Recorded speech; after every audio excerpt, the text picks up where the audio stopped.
All right, what's going on, folks? If you happen to join me, I apologize for being a little bit late. Welcome to a valued conversation, Gen X Spoken Word. So, I'm your host, John Henry, high earner, not rich yet. So, the topic that we're going to be getting into tonight is going to be the hospice wife. But as you've seen about the title here, we're looking at it being a little bit about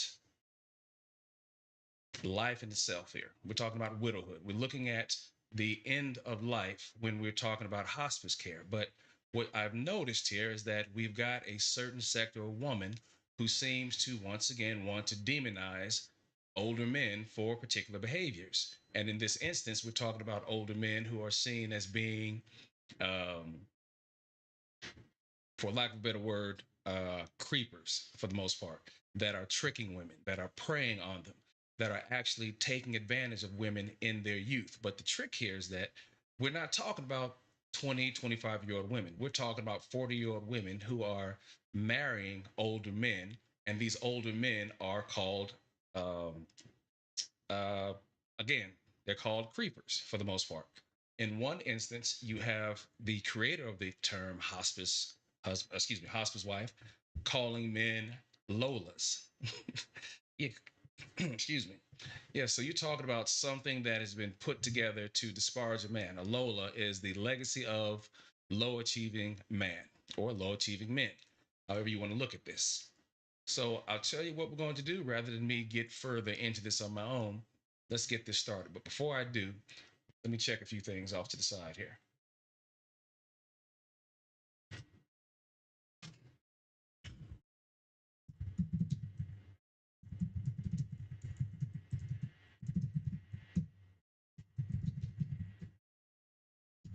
Just checking the chat out.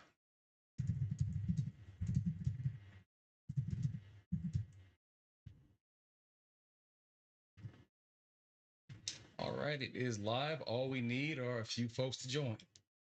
So as always, if I don't have anyone join the stream right now, that's okay because you can catch this in replay. But we'll go ahead and get on with everything. Fair use, fair use.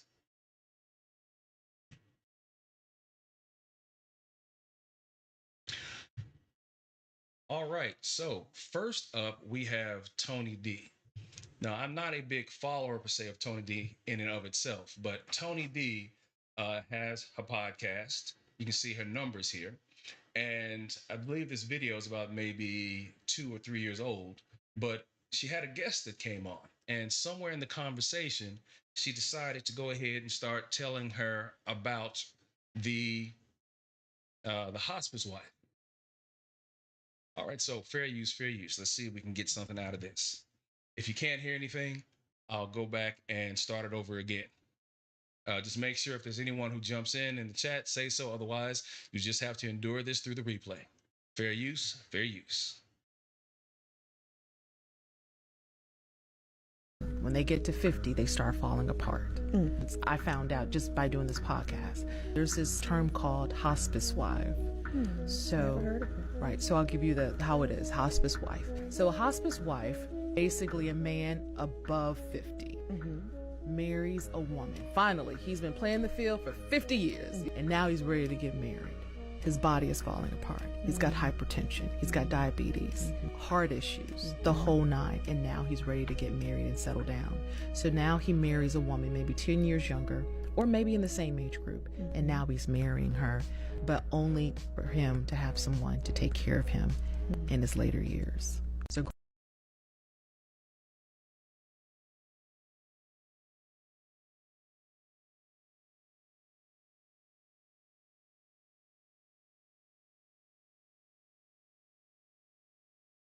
Sorry about that. I was on mute. So, a hospice wife here is a woman who has been tricked into marriage by an older man. And as you saw from the description, the way that this narrative is set up is that this older man is beat down. His body has been broken through other definitions through hard partying, drinking, out at all hours of the night, having unprotected sex. His body is supposedly rotting from disease, you name it. Anything and everything that can be a negative about this man, that's what he is. And he is now trying to find some woman to marry him. But let me show you something here, right? let's go ahead and step back into this.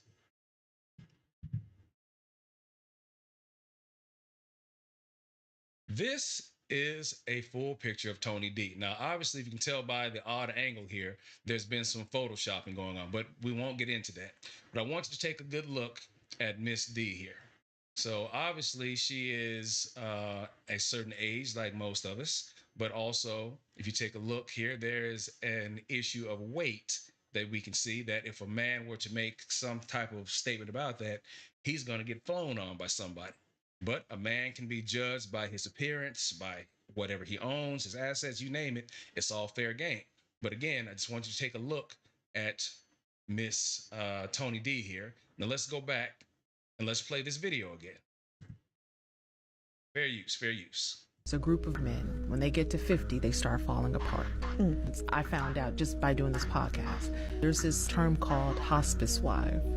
So, right. So I'll give you how it is. Hospice Wife. So a Hospice Wife, basically a man above 50, marries a woman. Finally, he's been playing the field for 50 years, and now he's ready to get married.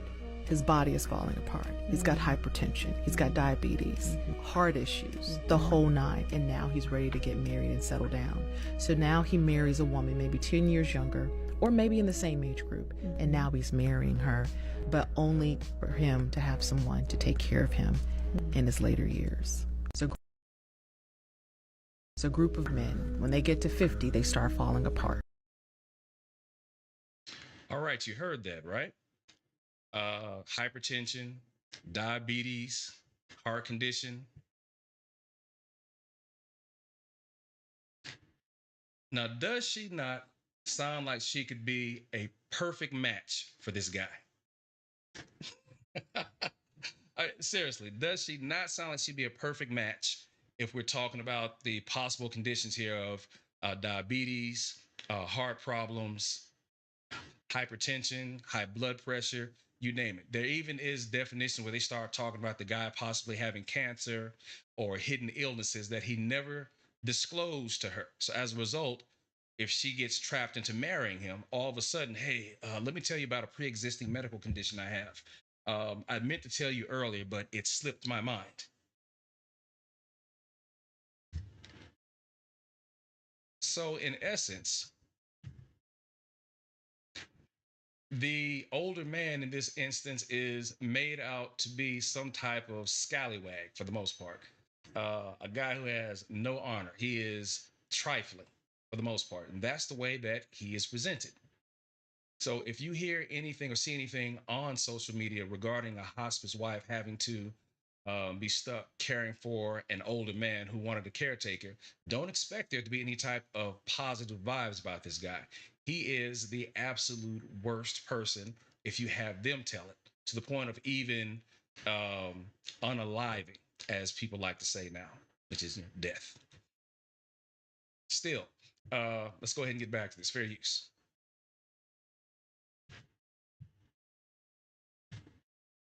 Now, this is the woman who actually coined the expression, I believe, of a hospice care wife to include a term, as I said before, called LOLA, the legacy of low achieving male or low achieving men. Nonetheless, it's a disparaging comment, but go ahead, let's check it out. Fair use, fair use.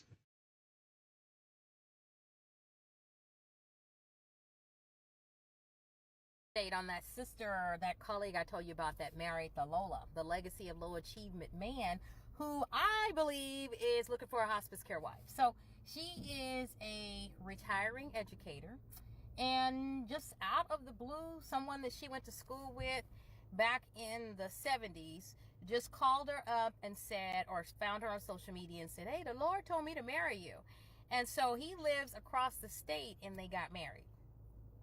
Now, I don't know her well enough to, warn her against this. And plus, even if I could, she's one of them ones, the Lord told me. And since the Lord told him to marry her, she just married him. Like, no questions asked, just married him, right?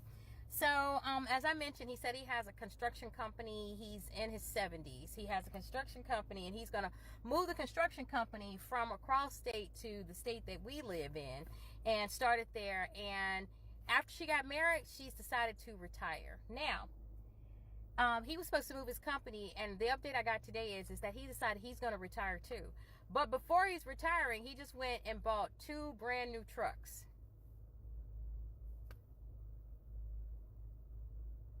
And he still lives across the country. But he's going to move here once she retires in a few weeks. How y'all think that's going to work out?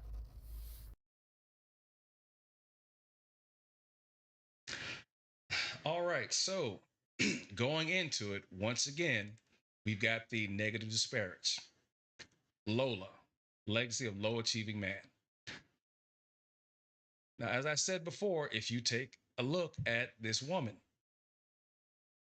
think about the same thing I mentioned about Miss Tony D, who was giving the definition of a hospice wife and who she had to care for, which was this aging man who tricked her into marriage. This is the woman who came up with that expression. I say again, does she look like she could be the perfect match for the description of this man who is breaking down and is looking for someone to take care of him? I would say yes. I mean, but I don't want to get into a back and forth here because there is a lot of conversation that has gone on over the last couple of years about this topic. If you type in hospice wife, either on TikTok, you do it on YouTube, or even just inside your favorite web browser, you're going to find a lot of information that comes up about this and a litany of women who have something to say about this hospice wife situation. Excuse me, did I say hostage wife? Well, hospice wife nonetheless. But let me see if I can find something here. I put together the statement. Okay, yeah. So basically, when it comes down to this hospice wife situation, I look at it from a standpoint of there still was a choice that had to be made if these two people got together. Now, I don't know if any of you who are watching this live, all 2 of you, or maybe whoever's watching this in the replay, I did a video a few weeks ago called a severance package. She wants a severance package, but she's just an ex-girlfriend. Now, in this instance, once again, you have a younger woman who is pursuing an older man. Now, for those of you who didn't catch the live stream, I'll just go ahead and sum it up. So basically, what you have is a young girl who is looking for a relationship with an older man that will be her cash cow, so to speak. Now, we've called that sugar daddy in the years that have gone past. At least when I was a kid, it was called a sugar daddy. But what we're talking about now is a young woman who feels that my body, my youth, you want all this for yourself, it's going to have to cost you. Now, of course, let's not keep in mind, keep in mind here that she's talking to someone who has achieved and set himself apart from everybody else. He is a man of some sort of value here. We're talking about a guy who is 6 figures or more. Now, she did not pursue the guy who drives the dump truck, who empties the trash at the fairgrounds, or who works the grill at Arby's or something like that. No, she made sure that she was someplace where she could be seen by a guy who was well-to-do. And he is going to be her investment plan. And she is looking for herself to be taken care of based of, based off of what he has earned over his lifetime. So she feels that her youth, her appearance, her body, she feels that is going to be of equal value to a man who has spent 30 or 40 years building himself up. All right, so that's the first approach. But in order for that relationship to take place, there still has to be a choice that she has to make, and that's whether she will or will not agree to see this man. So let's say that she does agree that she wants to date this guy. That is her choice. Now let's switch back over to today's topic, the hospice wife. Even in this instance, the hospice wife has a choice to say yay or nay. She doesn't have to kick it with this guy. No, by no means. She doesn't have to allow this man to pursue her. But if she makes the choice to allow him to pursue her, remember, here's that key word again, choice. Now, to have women in the 40 to 45 range, we'll say middle age, give an assessment of this man has successfully tricked her And now she is going to end up being a prisoner, so to speak, because of this man taking advantage of her. Now, I'll say once again, the guy may be about 55, he may be 60 or 70, but chances are the woman that he's dealing with may be 35, or we'll say at least 40 years of age. So we're not talking a young girl. We're not talking someone who's 21, 23, 25. No. Although we have seen guys as far as 78 to 80 years old date women that young, but in this instance, and you'll see in a couple of upcoming videos, the guy may be 70 years old and the woman is 40, but still, she is put into a position to be assumed to have been tricked to be with this guy. Not at all. Now, what kills me about this is when I hear people say, well, we are what we attract. Now, I've been hearing that for the last couple of years or so as I dip my toe into this game now that we have when it comes to relationships, because it's not the same thing anymore. By no means, it is not the same thing. So for myself being part of what I call, or should I say, Generation X, there was a different standard for us. Now, I'm not sure how many people have heard me say this on some of the panels that I've guested on, or even just joined for the most part. But when it comes to Gen X, men were respected, women were virtuous, and children did not speak until spoken to. Now, that sounds kind of harsh if you had that conversation with the late Generation Y and Gen Z kids. They think that is the patriarchy raining down on them. But no, that was just the standard. There was a way that men and women interacted, although you did have some stuff going on in the background, which is a different show altogether. But these folks still knew how to conduct a relationship to be decent to each other to a degree. There was the ability to at least get to the point where you could have that conversation, go out on a date, and then let it go from there. But in today's environment, for those of us who may be back out in the dating game again, it's not the same place at all. I mean, it's mad 100. Appreciate that, Music Man. So I can see right now, Music Man here is what I call that early Gen Y. So if I never mentioned, we'll just take a side break here for a second. This platform that I'm kicking it on right now is primarily for folks in the Gen X range a couple of years before or a couple of years after. So based on what I'm saying here, there's a lot of folks who'll be able to identify with some of the statements that I'm making. But ideally, for us, it's a totally different landscape when it comes to interactions. So again, going back to what I was saying about the statement of you are what you attract, I think that needs to be something that we need to pull back from. Again, you are what you attract. I don't find that to be any type of feasible because we've all seen at some point in time and we've heard opposites attract. Again, we've even seen that. So as opposed of looking at that expression of opposites attract, I would prefer to say this: you get what you qualify for. Hey, a fair exchange is not a robbery, right? So give me your thoughts, anyone. What do you think about that? You get what you qualify for. I can't think of anything being more fair than that. Although, if you were to listen to some folks, we as men are supposed to get fair. Fair is not supposed to apply to us. We're just supposed to be out here doing. That's it. If there's a problem, we fix it. If we get a hammer slammed on our foot or our hand, we just take it. We just live with it. There's nothing that we should be crying about because, after all, we're men. And therefore, as men, we need to just take the pain and go ahead with life. But I'll say once more, you get what you qualify for. If we had more of that, then we'd have a different landscape when it comes to relationships. Because ideally, if you get what you qualify for, all that means is that you found someone who sees the same value in yourself that you see. Now, again, I don't think that's a bad deal. Keep in mind now, value has no worth unless it's agreed upon. That is the truest statement that I can put out there, right? All right, but anyway, let me get off my rant for a second. So again, as we take a look here at Miss Lady, I think her name is Candace, I believe.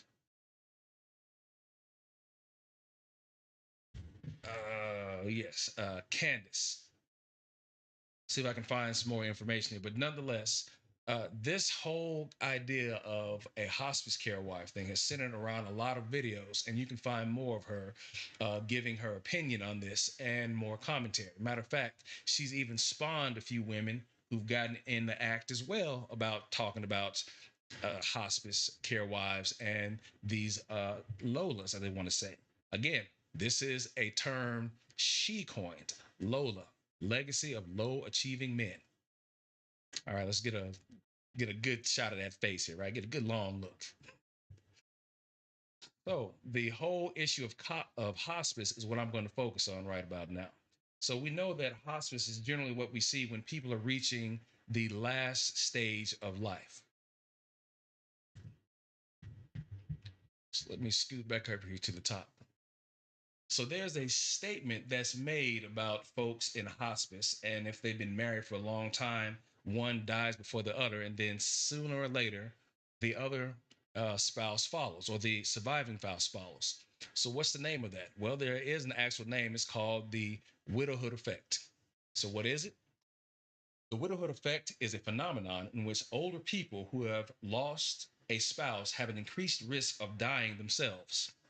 Research suggests that this risk is highest during the first 3 months following the death of a spouse. Now, how many of us can remember when we were kids being around folks who talked about Mr. and Mrs. Jenkins have been married for 60 years, or they're having their golden, their silver anniversary, or they've just turned 75 or 80 years old and they've been with each other since they were high school sweethearts.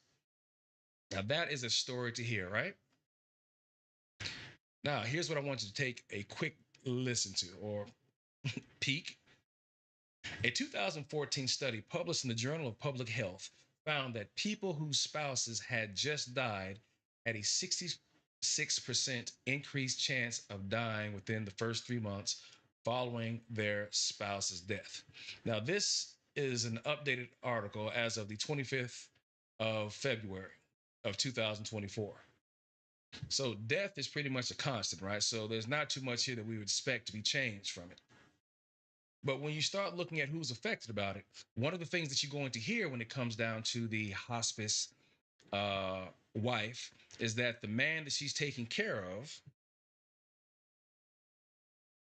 usually, if he survives, he just gets over it all of a sudden.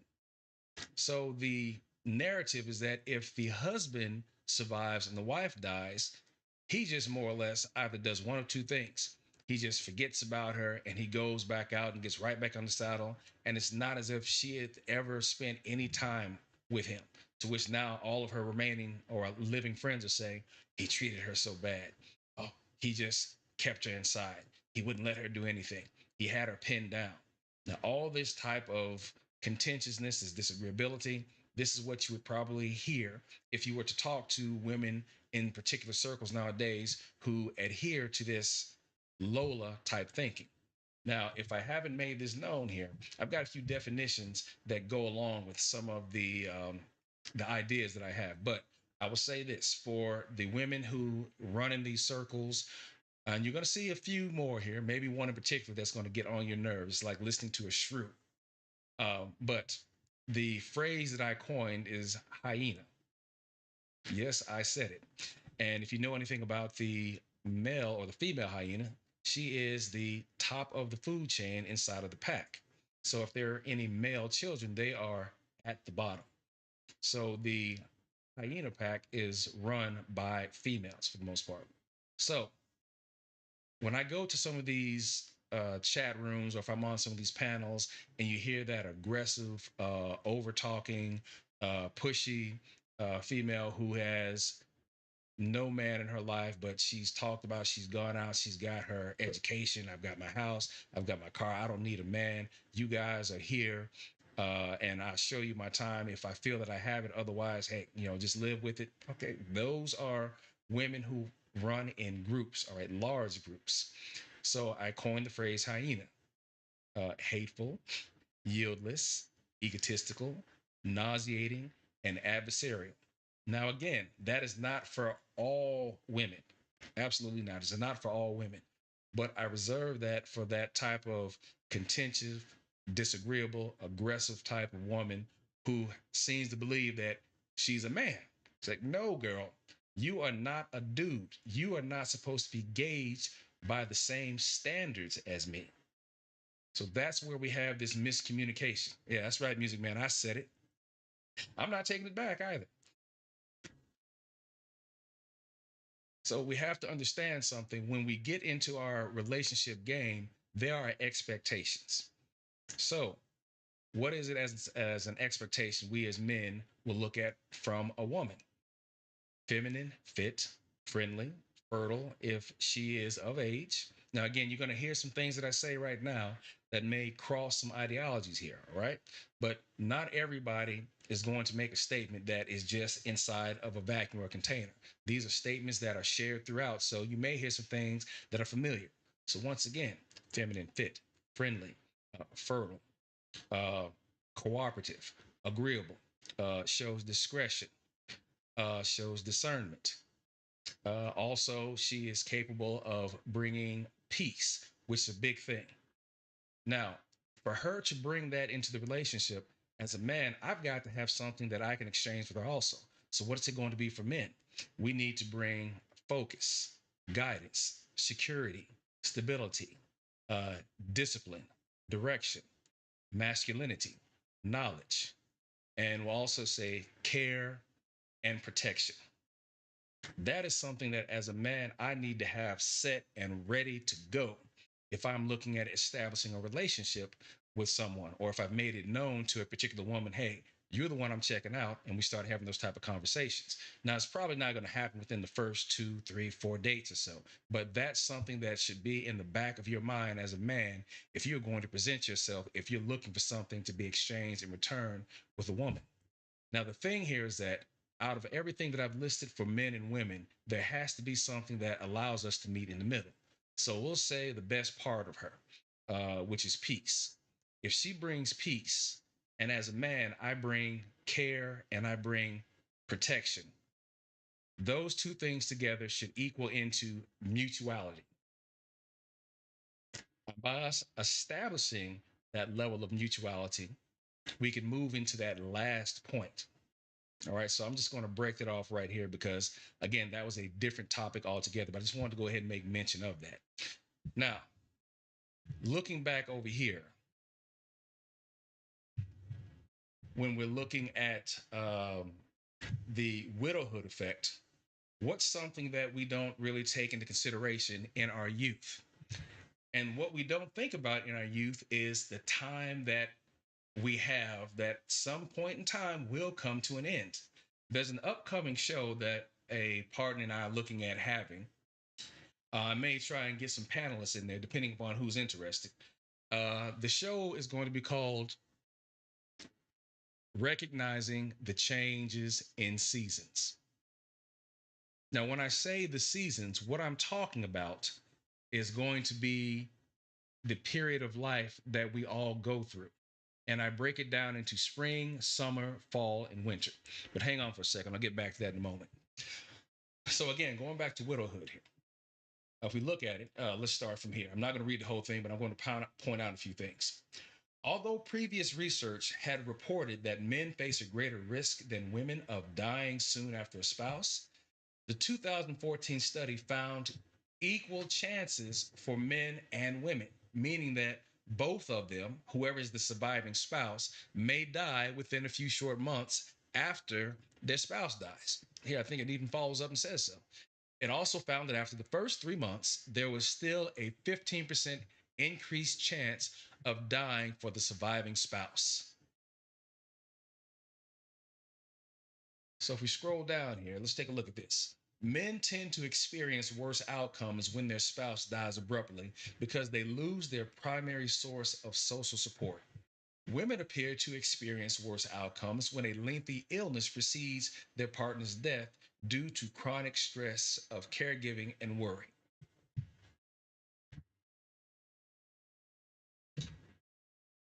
So this is serious business that we're talking about here when we talk about hospice care.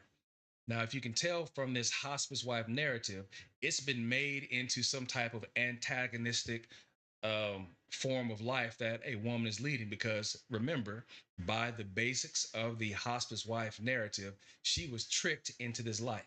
She was given no choice, and this man is draining her and taking her down. Again, that is the impression and the disparagement that comes from this. But when we look at hospice, it should not be construed as such. When we talk hospice, we know that this person is at the last few days of their lives. Whereas with hospice wives, they make it seem like she's into this role of a caretaker right from the moment they get married. All right, what is that about? There is nowhere that this guy is catching a break right from the giddy up. If you look at the definition, oh, he's probably got some underlying condition. He may even have some type of cancer he hasn't told her about. Yet you hear women talking like this in some of the videos, or if you even go into the comment section, it gets fierce. All right, so what are the impacts? All right, well, you can read through. Again, I'm not going to try and read all this, but if anyone wants to follow back on this topic, here is the link. You can always stop the video and go through and take a look yourselves. All right, so scrolling down, you also have what you can do to help the recently widowed. So again, I like this article because it does give you a blow-by-blow look at what hospice care is like, and then looking at the loss of life when you start considering what did these two people mean to each other and what does one have left after the other is gone. So it is nothing to make this type of small work out of to where it becomes antagonistic.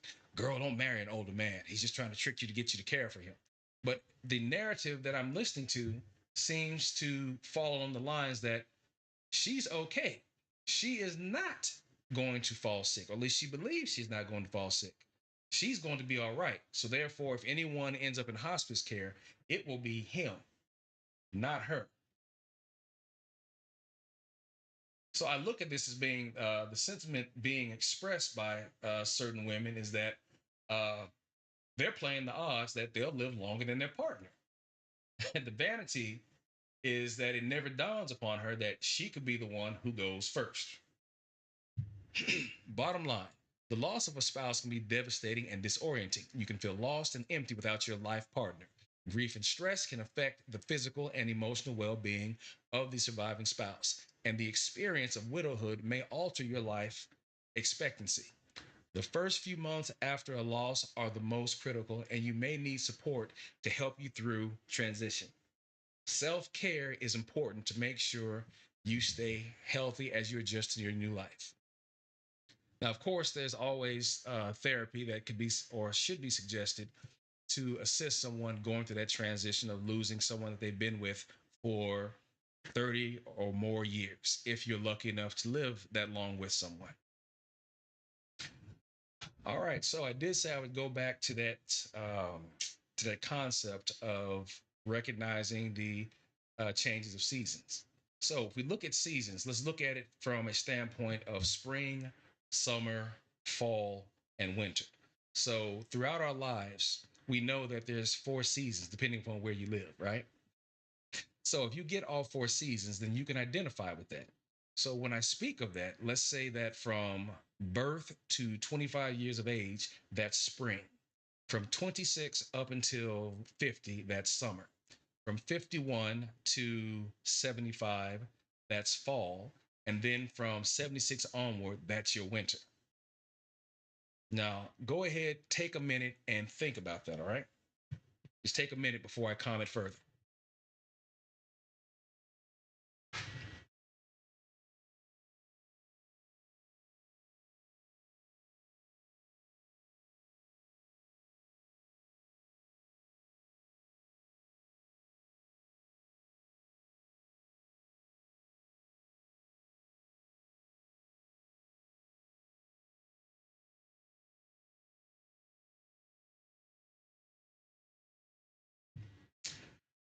All right, so if you stop and think about this,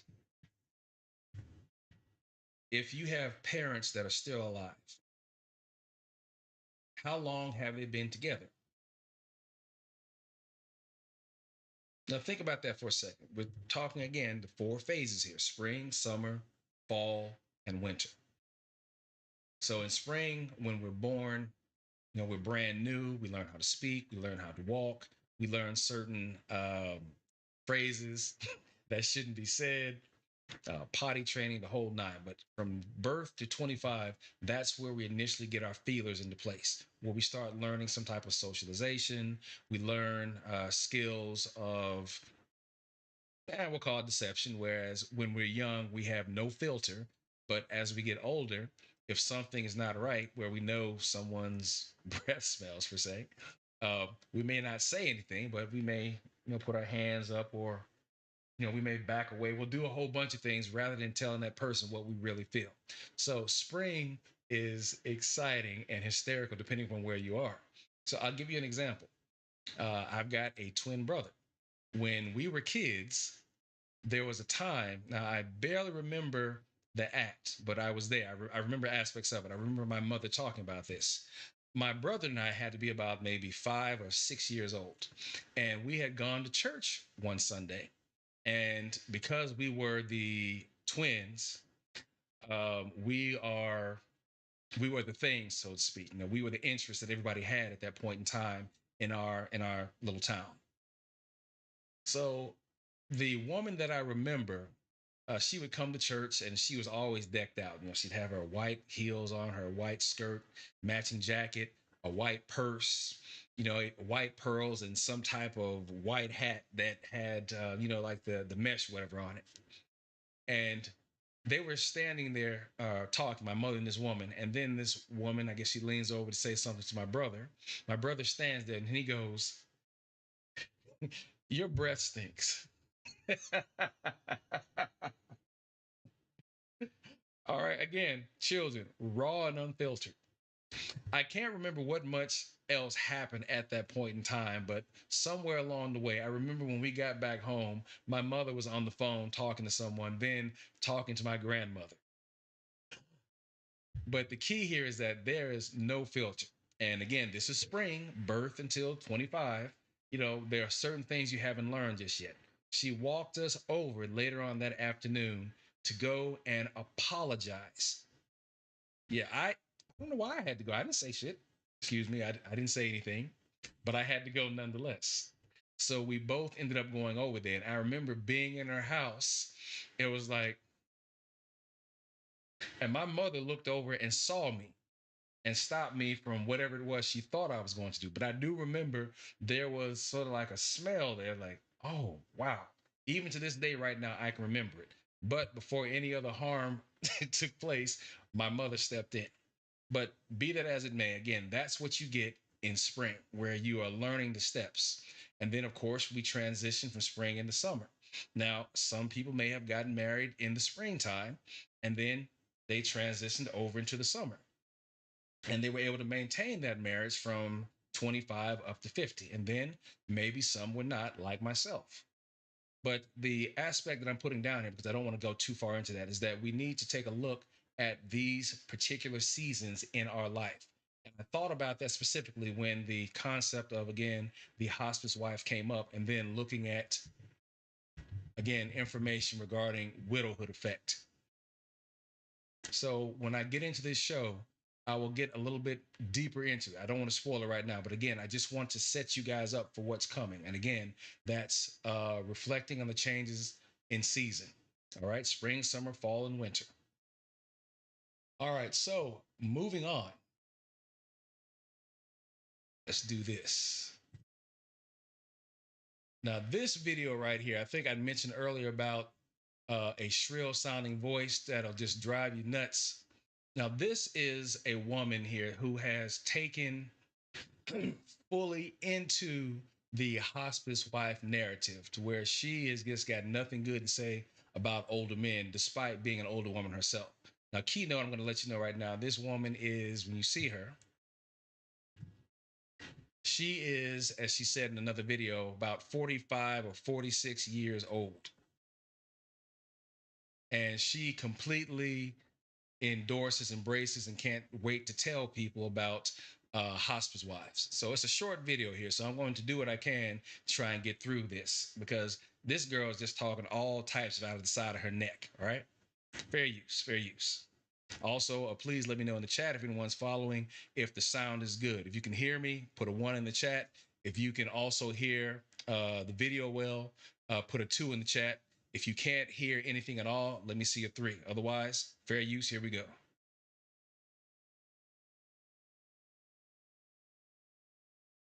Are older men dying of a broken heart, or are they just too lazy to take care of themselves?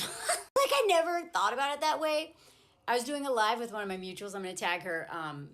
We did a live together on YouTube. I'll put a link in my comments. So we were talking, and what she made me realize is that a lot of men who don't find a hospice wife, a lot of men will die within like a year or 3 months or something like that of when their wife dies. And we've been told, we've been romanticizing that this. Now, keep in mind, I've set the stage and I gave you the information regarding the period or time of death that occurs after the first spouse dies based upon the widowhood effect. Now, obviously, this woman right here has done no background checks of what she's speaking of other than just spewing vitriol right now, what you hear. But again, let me get out of this. Let's keep it going. Fair use. This whole time we're all like, Granddaddy died of a broken heart. No, he didn't. So many of these men. Yeah, okay, maybe. But now that we know that most of our grandmas were actually being held hostage by their husbands. Now, I set you guys up. I told you about this fight, did I not?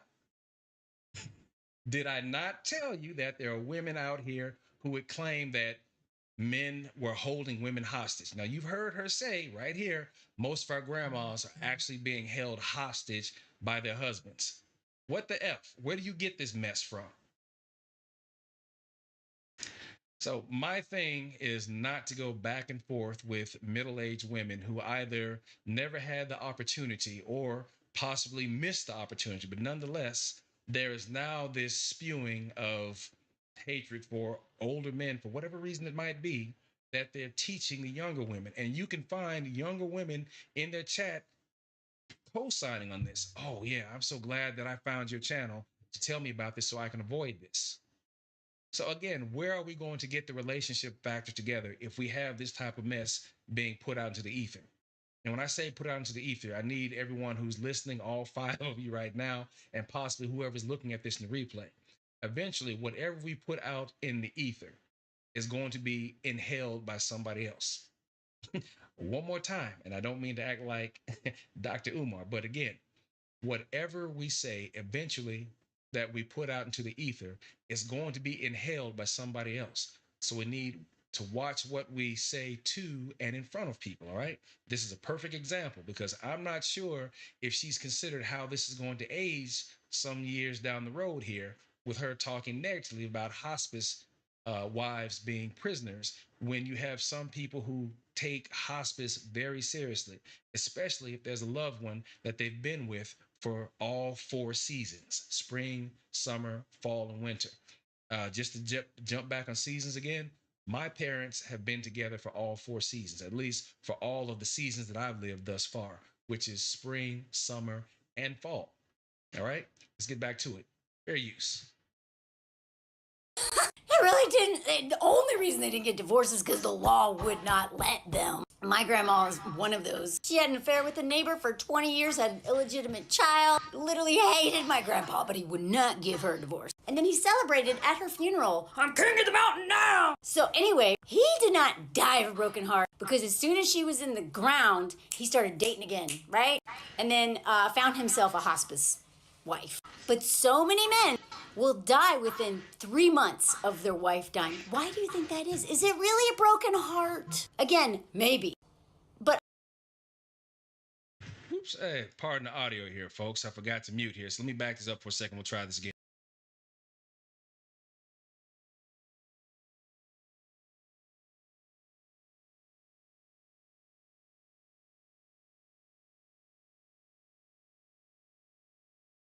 All right, again, I apologize about that. So let's try it one more time without any echo. Fair use, fair use. it really The only reason they didn't get divorced is because the law would not let them. My grandma is one of those. She had an affair with a neighbor for 20 years, had an illegitimate child, literally hated my grandpa, but he would not give her a divorce. And then he celebrated at her funeral, "I'm king of the mountain now!" So anyway, he did not die of a broken heart because as soon as she was in the ground, he started dating again, right? And then found himself a hospice wife. But so many men will die within 3 months of their wife dying. Why do you think that is? Is it really a broken heart? Again, maybe. But a lot of times when a husband dies first, that wife thrives. She goes on for another 10, 15 years. She may live to 100. All right, so you all saw the same information that I did regarding the widowhood effect, right? Now, whatever this woman is talking about right now might be an exception, but from what researchers found, the widowhood effect has remained consistent. Again, it's not saying that you may not have an exception to the rule, but to listen to this ADHD spewing individual right now make all these unsubstantiated statements is enough to make you want to reach through the screen. But again, that would be poor character on my part. So I will just simply say fair use, fair use. Let's continue on. Because she's not burdened by a king baby who's sucking her dry, vampire. And so what Lorraine made me realize is that so many men refuse to not only parent their own children, but parent themselves. They will not take care of themselves. So when their primary caretaker, their wife, is gone, they're like, okay, I'm done. And they just give up. They could learn how to, I don't know, cook a meal, literally do anything to take care of themselves. But so many of them don't want to. They just don't want to. They would rather die, which is so... Oh. Again, I put this out here. Has anyone ever gotten this impression from a surviving spouse who is male and how he behaves after his wife has passed away? Now, I've seen where food is brought over. If there have been any children that are had during the course of the relationship, the kids are there also. So it's not like the man doesn't have a support system, but still, the love of his life is gone. All right, she is no longer there. Or if he dies first, then she is left and he is no longer there. Again, the love of her life is now gone, and she's forced to find a way how to live without that. And people worry about, I think I heard the expression is also referred to as wasting, where the surviving spouse will waste away because of the loss. And that is something to see. I know when my grandfathers, I had two, matter of fact, both my grandfathers passed within a 6-month period, but my grandmothers lived on. One of my grandmothers on my father's side, she didn't remarry. She stayed on her own for about another 20 some odd years. Same thing with my other grandmother, but she had remarried once after the death of my grandfather. But the thing here is that if some live past that point, they will continue on in their lives either by themselves or they will find somebody. But again, the way that she makes this out here is just nonsensical. Fair use. So tragic if you think about it. So men, why are y'all really need to get on board with unpacking patriarchy? Because your lives are miserable under it too. Power and domination isn't so fun, is it? When you are a shell of a human being and everyone in your life hates you. But some of them, they just give up if they don't find another woman to suck the life out of, or actually unalive, because these women who are dying before their husbands, it's usually because these husbands were vampires, as I've been talking about a lot.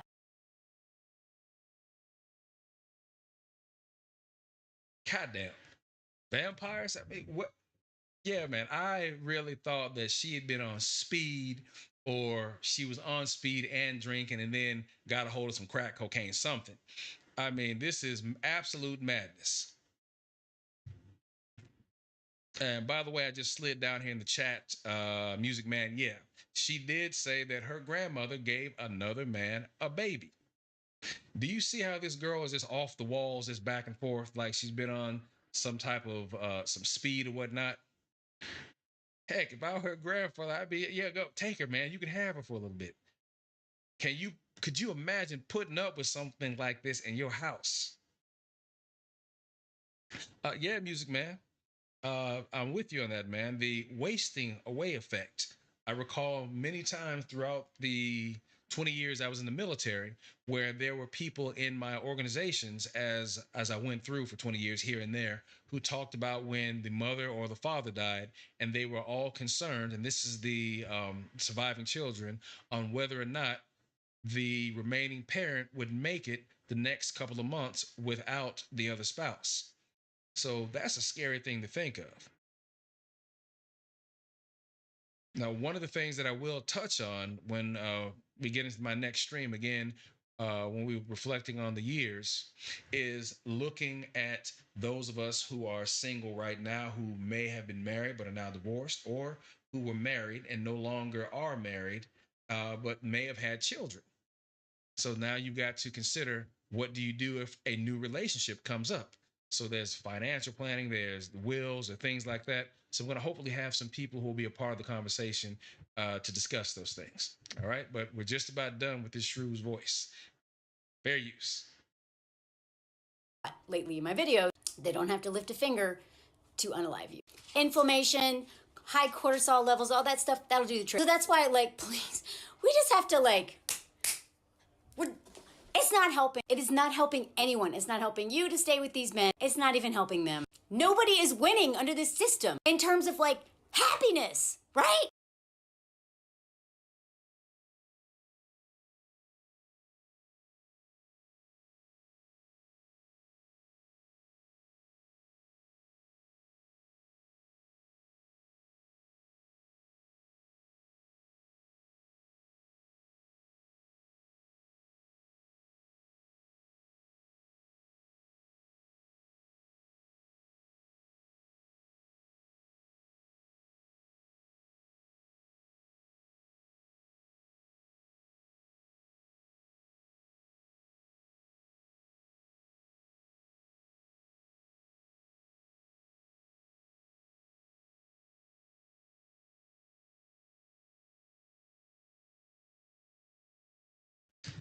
My bad. Appreciate it, man.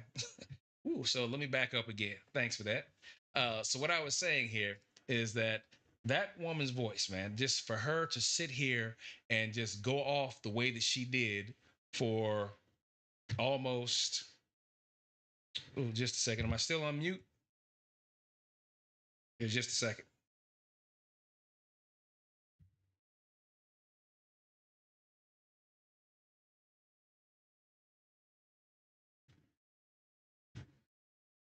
All right. How about now? Am I still muted?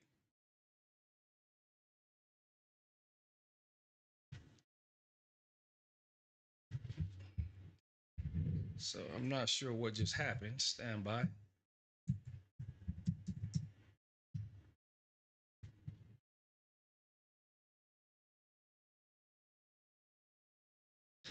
All right. So I think we probably have a lag in the stream here. So I think we're good now.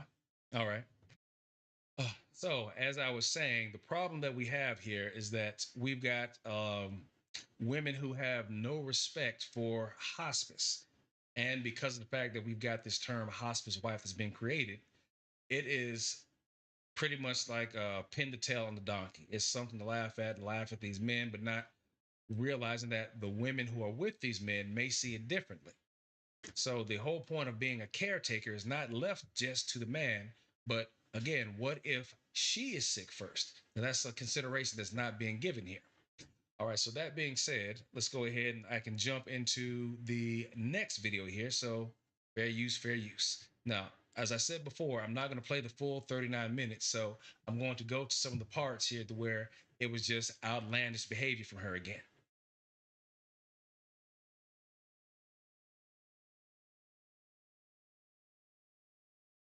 Stop marrying old men. You're gonna get forked.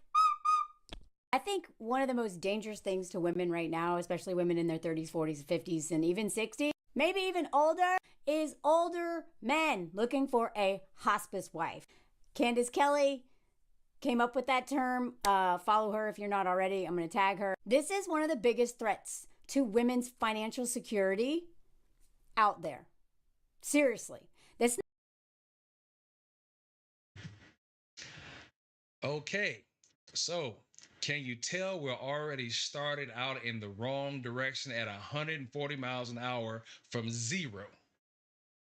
She did not waste any time into being disparaging about older men and women marrying them, hence the hospice wife. And she gave the name of the individual I was telling you about who created this term, Candace Kelly. That was the woman who also made the statement or came up with the name LOLA, the low order of achieving males, or the low order of low achieving males. So, nonetheless, fair use, fair use. Let's get back into it. It's not just a lonely male crisis of the lonely men, the younger. No, it's old men. Old men, women are leaving their husbands. They're like, I'm so done after 30 years of being invisible in this relationship. All men, she's making the claim. All men are forcing women to leave after 30 years because of the relationship. So again, we've seen the the outline, all right. So she's already laid pretty much the direction that we're going to go in. So let me go ahead and just get to some of the more ridiculous parts here.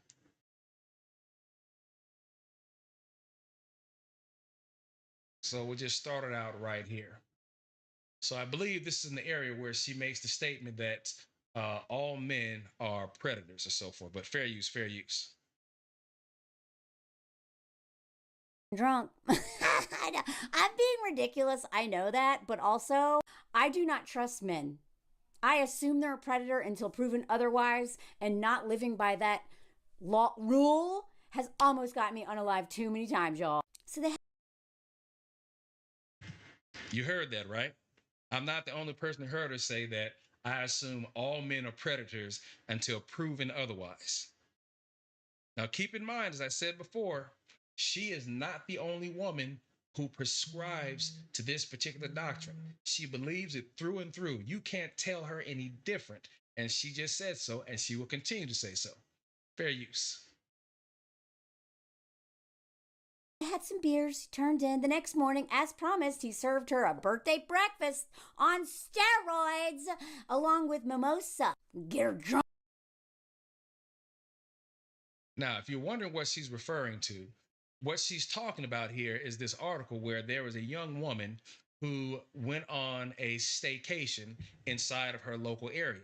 And what she ended up doing was going to a local bed and breakfast that was about 20 minutes away from where she lived. Now, she sent an email out to the person who ran the bed and breakfast asking, hey, can I stay over here for this certain amount of time? To which she had replied back and said no initially. But then there was some reconsideration, on his part.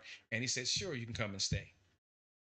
So essentially what ended up happening is the young woman got over there and she met the owner of the place. His name was Deluxe, or that's the way that he wanted to be referred to.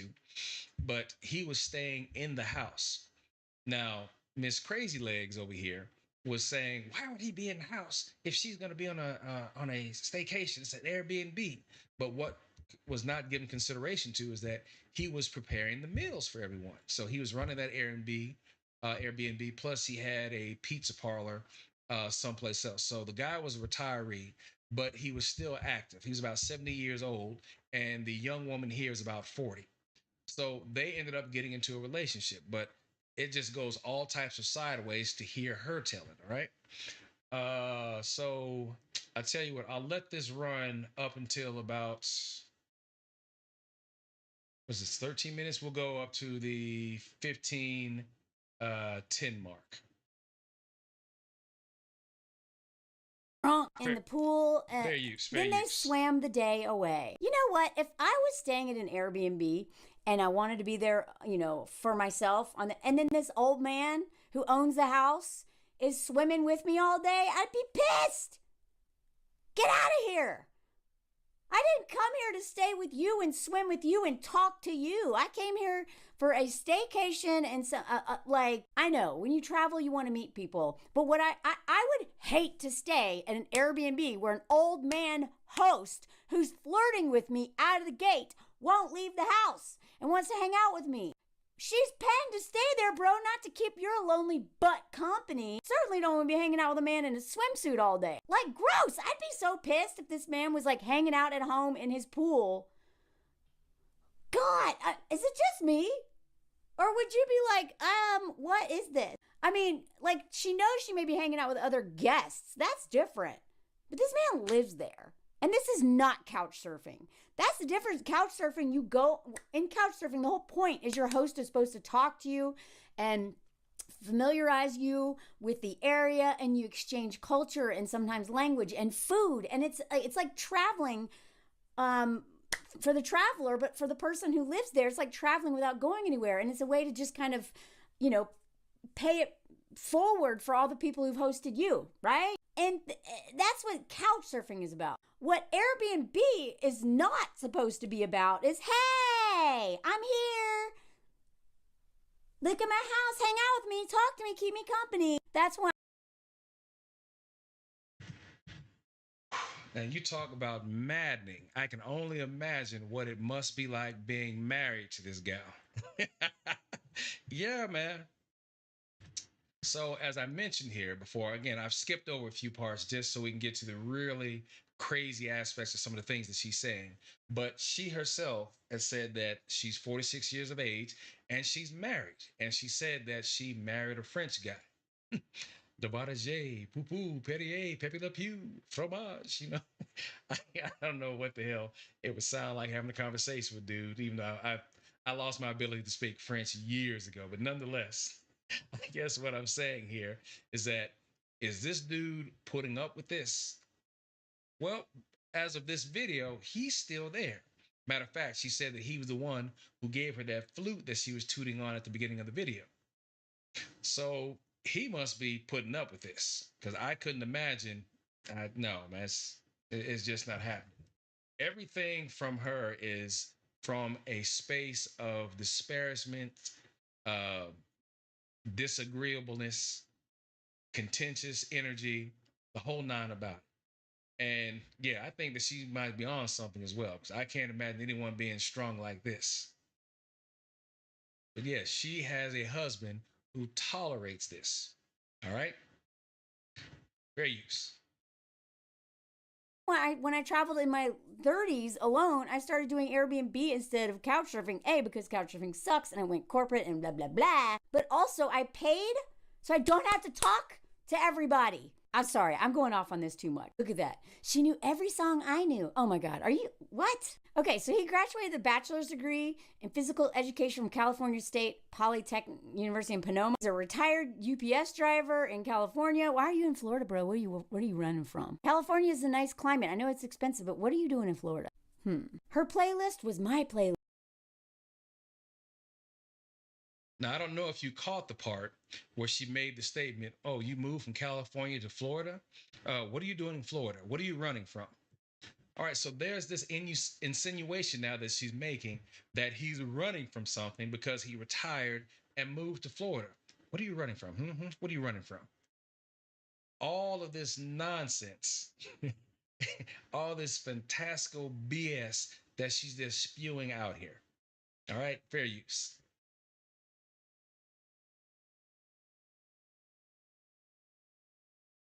List. Snoop Dogg.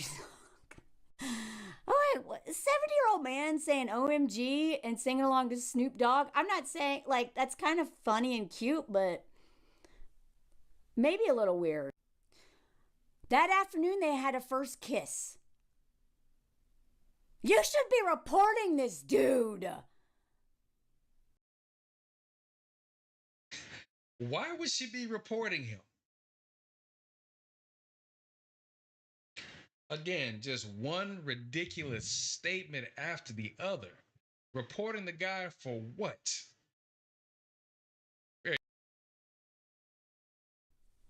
Your first day there, he's kissing you? Oh my God. Can somebody take this man's Airbnb license away from him? Or it's not a license, but report this man to Airbnb. I'm sorry, my husband gave me his recorder and I am a little too excited about it. They had a candlelight dinner later that night. Oh, I didn't notice an age difference, she said. We had a lot of things in common. Notice the age difference. That man probably has cancer already. I bet he has so many health problems that you don't even know about, and he's waiting for you to get married, and then you're going to find out. I would love a follow-up article on this couple. Mr. Wise described their second day together as a carbon copy. Yo, now he's got multiple illnesses that he's never disclosed. He probably has cancer or something like that. Do you see how deep off into this character that this particular woman is? And again, she has got followers. I think she's got maybe about 14 or 15,000 followers who tune in to hear her just wig out like a zip damn fool about this type of stuff. But you know what? We're running. Oh, hey, I didn't know we hit the hour mark here, but let me do this. Let me scoot up to 30 for just a moment. Stand by.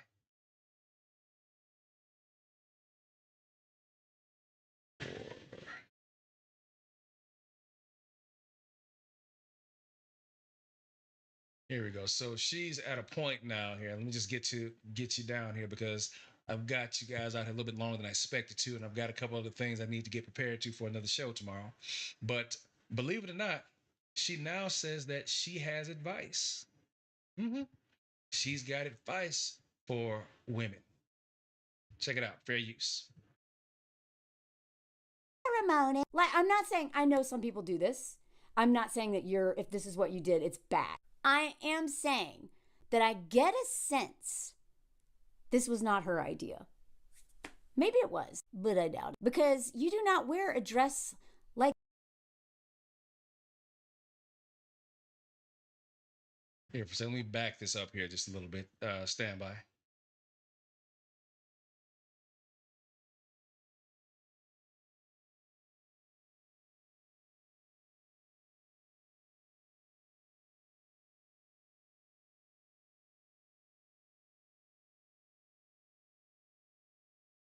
All right, I think I was back a little bit too far, but let's try this again. First, if she was 60, she would probably know better. You know, like, okay, I want to make this final point, and then I'm going to wrap this up.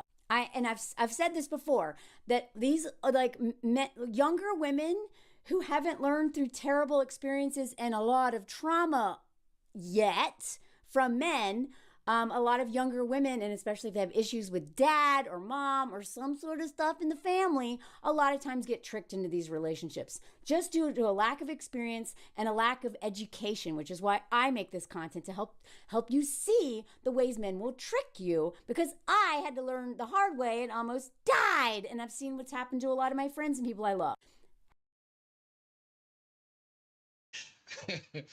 She almost died. You know, I'd make a joke about that, but I'm sure I'd get in trouble, so I'll just leave it this way. But yeah, man, she sounds like some of these chicks on Sharon's panels, just out here, just straight wigging, right? Just out of here. Now, I'll say rest in peace to who was that? Trinidad T. That's who she reminds me of, man. Does she not sound like Trinidad T when she got into some of her patterns when she was still alive? Tell me if I'm wrong. All right, fair use. However, and this is what I said in a video back, I can't remember what it was about, but women in their 30s and 40s, especially between the 35 and 45, especially, but those last 5 years of 30s, those women are targets for men who are like, I have a feeling that I know so many women who got married at 40. Targets. We are just picking them off and they come through. Oh yeah, that's the one I'm looking for. I got to get with this one. Oh yeah, she's going to be the one perfect to give me my Geritol. she's on something, man. Obviously, there's something that she is on, or she just has some type of negative experience that she cannot help but disparage the worst about an older man marrying a younger woman. Now, the key thing, you know what? Now, let me hold that for a minute. I'll finish it out with that. Stay with me on this. Fair use. At 40 years old, because they're at 37, 38, they're like, oh my God, they start freaking out and they just want someone to love them. And especially if they want children, because that clock is ticking. You don't want that man's baby gravy. Because if he's not shooting blanks, the things he's shooting is a lot of times full of all kinds of health problems. Men who are that old should not be having kids. Anyway, I hope they're not having kids. I hope for her sake they're not having children. But I seriously, I can't tell you how many women I have seen get married at 37, 38, 39, 40. Right? Because they want the family. And there's this 40. I don't know what it is about 40, because I started to feel it. When I saw 40 coming, I was like, oh crap, I'm supposed to be like something by I'm 40. I know I don't want to be a mom, but like for me, it was more about my career. And that pressure actually was good, because I realized I don't want to wait tables at this barbecue restaurant in LA for the rest of my life, making no money and my body's falling apart. Now you hear that. A bartender. Yeah, she was a bartender. That's where she was in her earlier years. I don't know where she is right now, but I'm looking around at that room behind her. You know, you see that type of wood grain. You see those multicolored pieces of furniture where the sofa is green and the chair is orange. And you see those. Look at the back, man. Look at the back. Yeah, if you see the what is that? The blinds on the right side of her hair.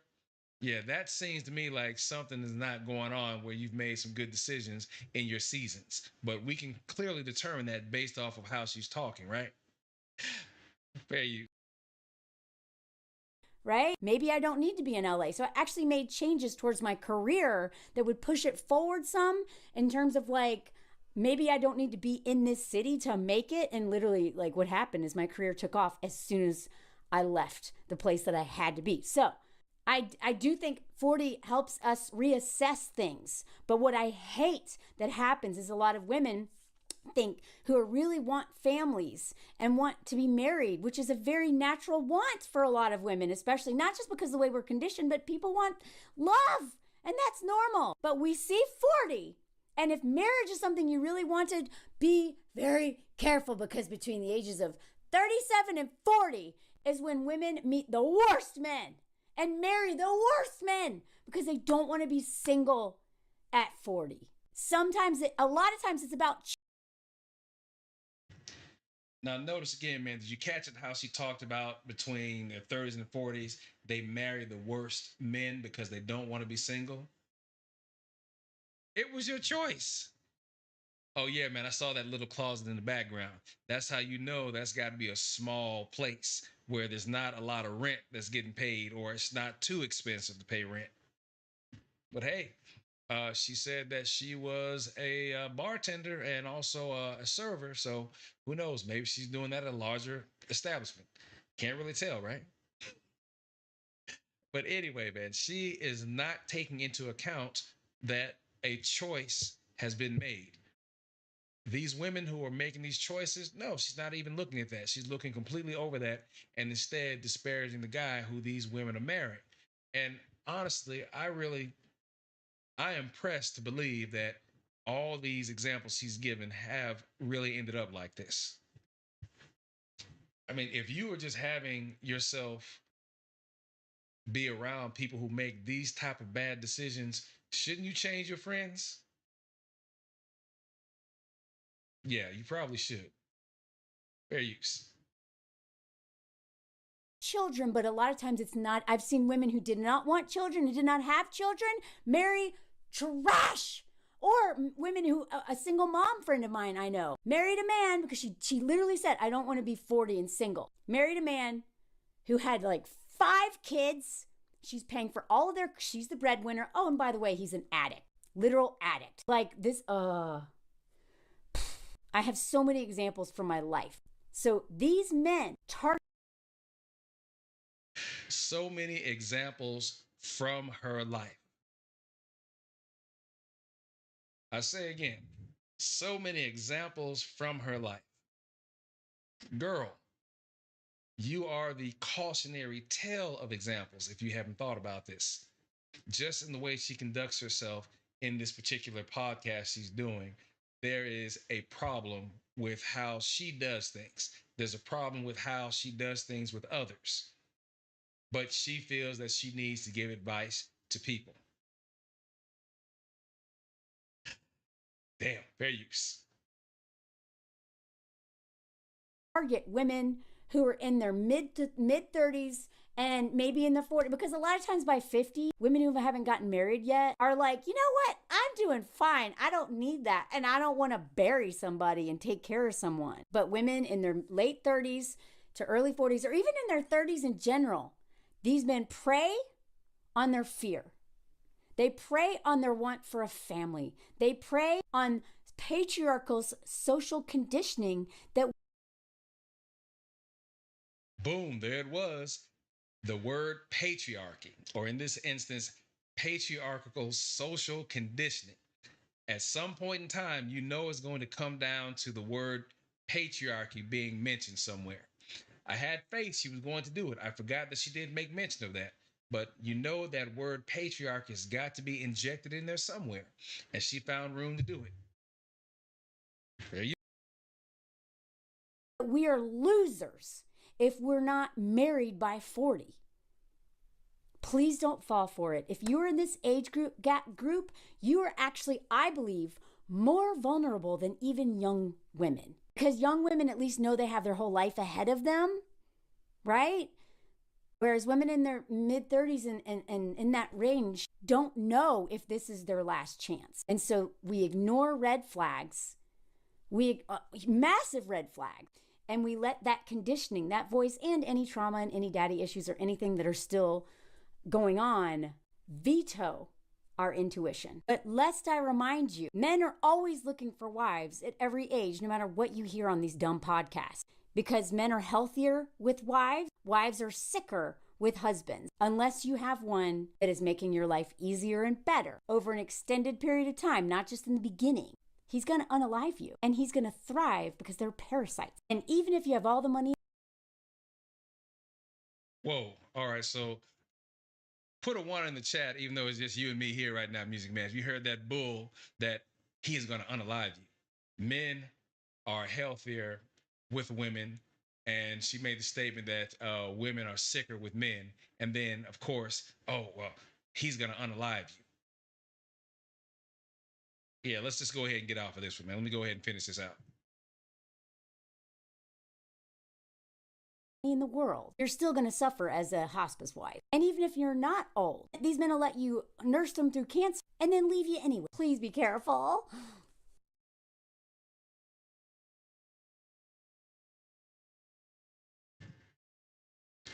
Well, that should make any man over the age of 3 or 7 or whatnot really okay. Let's be honest here. Any man over the age of 25 who's able to engage in dating, is that what you want to get caught up with? All right, this is what is out here. These are women in their mid 40s telling girls that men are trying to trap you.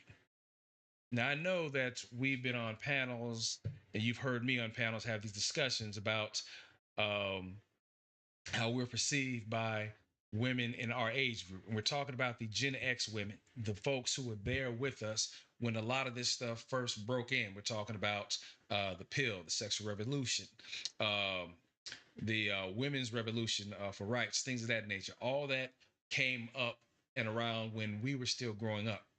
There was nothing we can do to stop it because we were too young to do anything about it. But we look at it now, where we are right now, 2025, the start out the gate.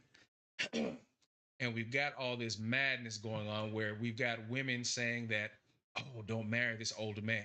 But yet, recall the conversations, Music Man, and anyone else listening here who's probably checking out the replay right now. There have been plenty of conversations that we've had where we had the discussion about what is it about value that exists. So again, we take a 25-year-old man fresh out of college and a 25-year-old girl who may be fresh out of college or never even went to college. Whose value is higher right there at 25? And we know it's hers. His value is not going to be recognized for another 10 to 15 years because he's got to build it up. Wow, you said Tiff. Yeah, I'm gonna go ahead and walk right past that. But yeah, man, I sometimes had that thought myself. But be that as it may, yeah, you said Tiff. Anywho, his value is not going to be recognized for 10 to 15 years. So as it stands, when a man or a boy leaves home, he's expected to go to college, get an education, and after school, find a job so he can be ready to support a wife. A girl is expected to leave home, go to school, maybe while she's in school getting her education, find her husband, and then if she graduates, hopefully she does, but sometimes the girls don't graduate, they get married, and they may finish school later or they may not. But let's give the most positive scenario. She finishes school, she meets her husband while she's in college, and she's married. Boom, there you go. But now let's flip the script. Nowadays, 2025, a man is still expected to leave home, go to school, get his education, get a job, and then at some point in time, make enough money to where he can support a family. But for the woman, now she will leave home, go to school, get her education, meet a couple of guys in college, do what everybody else does nowadays. Hopefully, put a condom on it. Uh, then she'll graduate from college. Then she'll start on with her career path. She'll burn through the ranks, try and get past that glass ceiling, date here and there. Maybe she might have a guy that she'll stay with. Maybe there's a guy she may have even married. But at some point in time, let's say that best case scenario, she did not get married, but she had a lot of dates. Or let's say she's been engaged a lot as well. So now let's take a look at Mr. 25-year-old who was not valuable at his time. At 25, he's got no real value, but again, he's out, he's working, he's making his way through. At 30, he's gotten to the point where he's recognized, let's say that he's a junior partner in the law firm. So he works another 3 to 5 years. Now he's 35 or so, and he's up for a full partner. And now he's burning, he's on that track where he's just kicking it down. And he meets Miss Girl here again. They're both 45 years of age and they've gotten on. But here's the difference. His value now has shot up. Well, her value is not the same anymore. And not to be rude here, but biology is a reality. He may be looking to start a family. He's had a couple of girlfriends here and there, but damn, now all of a sudden, yep, beats to it. But yeah, so now what we have here is a guy who has come into his value, who is now looking for someone to settle down with. Maybe he wanted to earlier, but the woman that he met was on her career path. Marriage was not a good thing for her. It wasn't a good time. So they ended up breaking apart. She, on the other hand, she could have been one of those women who told a guy, yeah, you know what, marriage is not for me right now. I'm really trying to focus on my career. But she's been told I can get married whenever I want to. Now, as a man, we have to understand that no, we can't just get married whenever we want to either. Sure enough, we are the ones who determine marriage, but still, you've got to have a willing participant. But as I've said before, those are different shows in and of themselves.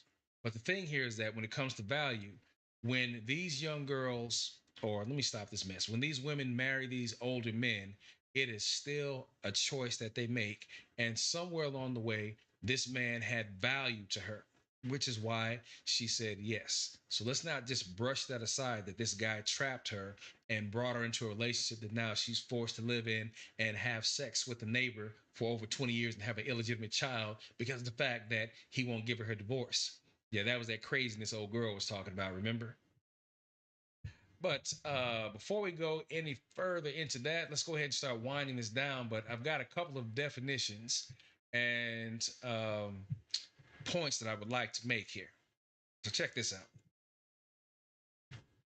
So I typed in, do older men die faster after loss of their spouse? Well, here's the answer I got. Yes, research indicates that older men generally have a higher risk of dying sooner after losing their spouse compared to women of the same age. Meaning they tend to die faster following the loss of their partner. This phenomenon is often referred to as the widowhood effect. Now, recall how girlfriend was just running through stuff and just saying, oh, if he dies, oh, it's the perfect thing. She can go off and thrive on her own. She'll be fine. She has 15, 20, 100 years. Just craziness, right?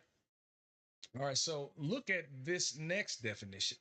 So I typed it differently, but I added or changed it to woman.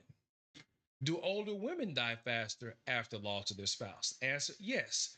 Research indicates that older women, like older men, are more likely to die sooner after losing their spouse, a phenomenon known as the widowhood effect, with the highest risk of death occurring within the first few months following their partner's passing. So essentially, there's no difference. Again, if there's a woman or a man who happens to live 5, 10, 15, 20 years after the death of their spouse, okay, that might be an outlier. All right, that might be the exception, but not the rule. But still, it does happen on both sides of the fence here. So both of them can die within 3 months after the loss of the other. So we spent a lot of time talking about the hospice wife, which again, she is under duress the entire time. If you were to listen to the narrative, she's being held back by this man who married her strictly to have someone take care of him in his old age. Notice she's made it about him without considering the fact that it could be you. I mean, what type of relationship is this if you're married to him and all you can do is think of how you're being held back? That's the worst case scenario. Now, now just think about this. What if he has become the caretaker? All right, what about that?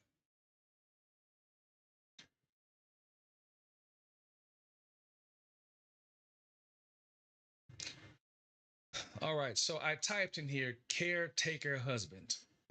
All right, so let's see what we have for that. A caretaker husband is a spouse who provides care for their partner who has a chronic illness or long term disability. Caregiving can impact a spouse's life in many ways, including emotionally, physically, and mentally. All right, so we'll go into this now a little bit further. What does a caretaker husband do?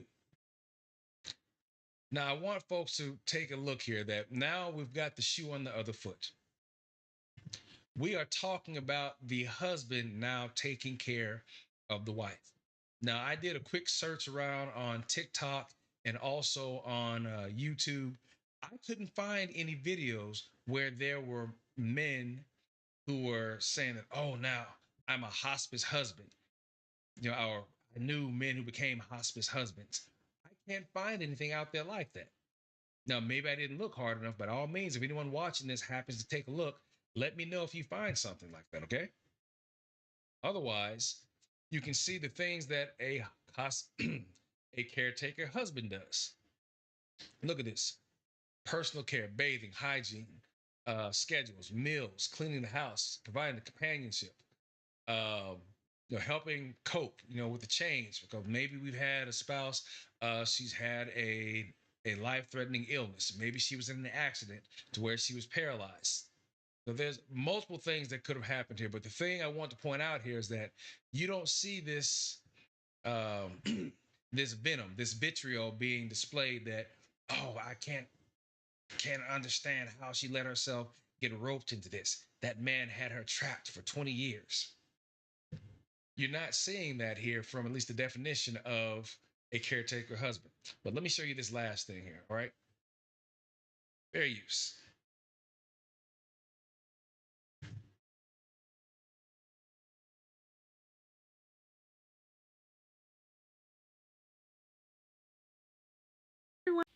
Hi everyone. Hey everyone. So I called Penn today and I explained to them that I can't do anything anymore. I can't get up. I can't walk from the couch to the kitchen table. Can't walk to the bathroom. I can't even shower anymore. I have to have a chair in there, and you have to wipe me. He has to dry me off. It's fun. Yeah, okay. It's sad. It's really sad when you can't do anything for yourself anymore. It's frustrating. I know you like it. Mwah. But Only with you. yeah. But he's good, he's helpful. And you know, I feel bad because this is what it's come down to. But anyway, It's not come down to this. well, no, but I called Penn and they said to me they want to do blood work. And I said, okay, but they never got back to me. So I don't know what's going to happen tomorrow. I'll call them. One day at a time. Yeah, I'll call them in the morning. But I did tell them it's getting bad. I can't breathe. I can't do anything. So we'll see. But I love you. I love you too, honey. Thanks. Forever and ever. Thank you. I love you guys. Love all of you. Love all the support. Bye.